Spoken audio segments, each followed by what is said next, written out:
আওয়ামী লীগ সরকারের পতন ঘটিয়ে গণ অভ্যুত্থানে অংশ নেওয়া ছাত্র জনতার জন্য দিনটি ছিল বিজয়ের। কিন্তু গণভবনে প্রহরায় থাকা বিশেষ নিরাপত্তা বাহিনী এসএসএফ সদস্যদের জন্য তা ছিল আতঙ্কের। 5 আগস্টের সেই ঐতিহাসিক দিনে শেখ হাসিনা দেশ ছেড়ে পালানোর পরপরই সেদিন বিকেলে হাজার হাজার মানুষ প্রধানমন্ত্রীর বাসভবনে ঢুকে পড়ে। তখন প্রাণ রক্ষার জন্য পালাতে মাত্র 5 মিনিট সময় পেয়েছিল এসএসএফের সদস্যরা।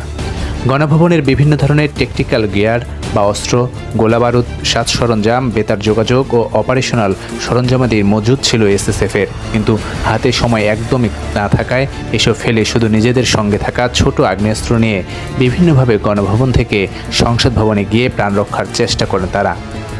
জনতা যখন সংসদ ভবনেও ঢুকে পড়ে তখন এসএসএফের সদস্যরা দ্রুত নিজেদের অস্ত্র ও পোশাক খুলে সংসদ ভবনের ভল্টে রাখা সাধারণ পোশাকে আন্দোলনকারীদের সঙ্গে মিশে প্রাণ রক্ষা করেন।